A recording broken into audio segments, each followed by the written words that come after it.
రాష్ట్రం మొత్తం red book పాలన సాగిస్తున్నారు. సూపర్ 6 హామీలు ఎందుకు అమలు చేయడం లేదని ప్రజలు ప్రశ్నిస్తూ ఉండడంతో రెడ్ బుక్ పాలనతో దాడులు కొనసాగిస్తున్నారు. పోలీసులను ఉపయోగించుకుని రాష్ట్ర వ్యాప్తంగా తెగబడుతున్న దౌర్జన్య కాండను ప్రజలంతా చూస్తున్నారు. ఖచ్చితంగా దీనికి బుద్ధి చెప్పే రోజులు త్వరలోనే వస్తాయి అని వైఎస్ఆర్సీపీ అధినేత మాజీ ముఖ్యమంత్రి వైఎస్ జగన్మోహన్ రెడ్డి హెచ్చరించారు. టీడీపీ గూండాల చేతిలో హత్యకు గురైన కురబ లింగమయ్య కుటుంబానికి అండగా ఉంటామని భరోసా ఇచ్చారాయన. చంద్రబాబు నాయుడు వాచ్మెన్లుగా పనిచేస్తున్న పోలీసులను వదిలే ప్రసక్తే లేదని వార్నింగ్ ఇచ్చారు వైఎస్ జగన్.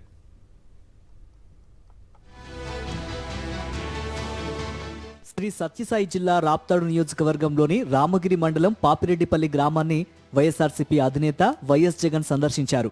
గత నెల 30వ తేదీన టీడీపీ గూండాల పాశవిక దాడిలో మృతి చెందిన వైఎస్ఆర్సీపీ కార్యకర్త కురుబ లింగమయ్య కుటుంబాన్ని ఆయన పరామర్శించారు. హెలిప్యాడ్ నుంచి జగన్ నేరుగా లింగమయ్య ఇంటికి చేరుకొని తొలుత లింగమయ్య చిత్రపటానికి నివాళులర్పించారు. అనంతరం కింద కూర్చొని లింగమయ్య భార్య, కుమారులు, కుమార్తెతో చాలాసేపు మాట్లాడి ఓదార్చారు. లింగమయ్య భార్య, కుమారుల నుంచి నాటి ఘటన గురించి పూర్తి వివరాలు తెలుసుకున్నారు. లింగమయ్య కుటుంబానికి వైఎస్ఆర్సీపీ అండగా ఉంటుందని, పార్టీ తరఫున న్యాయం చేస్తానని జగన్ హామీ ఇచ్చారు.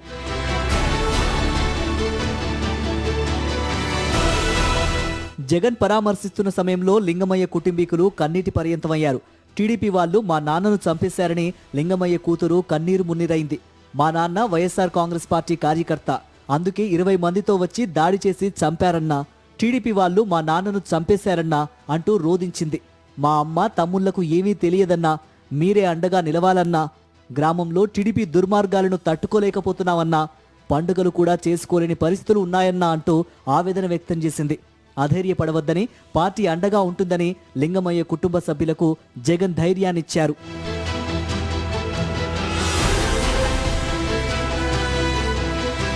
లింగమయ్య కుటుంబాన్ని పరామర్శించిన తర్వాత జగన్ అక్కడే మీడియాతో మాట్లాడారు. రాష్ట్రంలో పూర్వపు బీహార్ పరిస్థితులు కనిపిస్తున్నాయంటూ తీవ్ర ఆగ్రహం వ్యక్తం చేశారు. టోపీలపై ఉన్న సింహాలకు సెల్యూట్ చేయకుండా చంద్రబాబుకు వాచ్మెన్లుగా పనిచేస్తున్న పోలీసులకు జగన్ మాస్ వార్నింగ్ ఇచ్చారు. బాబుకు ఊడిగం చేసే పోలీసులు ఎవరిని వదిలే ప్రసక్తి లేదని హెచ్చరించారు. టోపీ మీద ఉన్న సింహాలకు సెల్యూట్ చేయకుండా చంద్రబాబు నాయుడు గారికి వాచ్మెన్ల కింద పనిచేస్తా ఉన్న ఆ ప్రతి పోలీస్ అధికారికి చెప్తా ఉన్నా, ఎల్లకాలం చంద్రబాబు నాయుడు గారి పరిపాలన సాగదు. చంద్రబాబు నాయుడు గారి పరిపాలన త్వరలోనే వస్తుంది.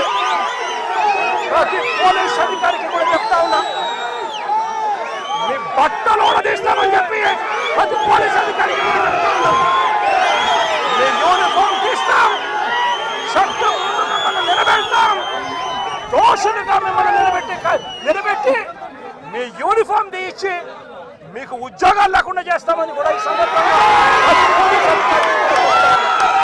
లింగమయ్య కుటుంబాన్ని పరామర్శించేందుకు వైఎస్ జగన్ వస్తున్నట్టు తెలియడంతో పల్లెలకు పల్లెలు పాపిరెడ్డిపల్లికి తరలివచ్చాయి. తమ అభిమాన నేత జగన్ను చూసేందుకు జిల్లా నలుమూలల నుంచి జనం విపరీతంగా తరలివచ్చారు. బస్సులు, కార్లలో వస్తున్న ప్రజల్ని అడ్డుకునేందుకు పోలీసులు గ్రామంలో నిషేధాజ్ఞలు విధించారు. అసలు ఆ ఊర్లోని ప్రజల్ని కూడా అడ్డుకునేందుకు ప్రయత్నించారు. అయితే పోలీసులు ఎన్ని ఆటంకాలు సృష్టించినా జగన్ అభిమానుల్ని, ప్రజల్ని ఎవరూ అడ్డుకోలేకపోయారు. హెలికాప్టర్ నుంచి పాపిరెడ్డిపల్లికి వచ్చే మార్గంలో ఇసుకేస్తే రాలనంతగా జనం వచ్చి జగన్కు జేజేలు పలికారు.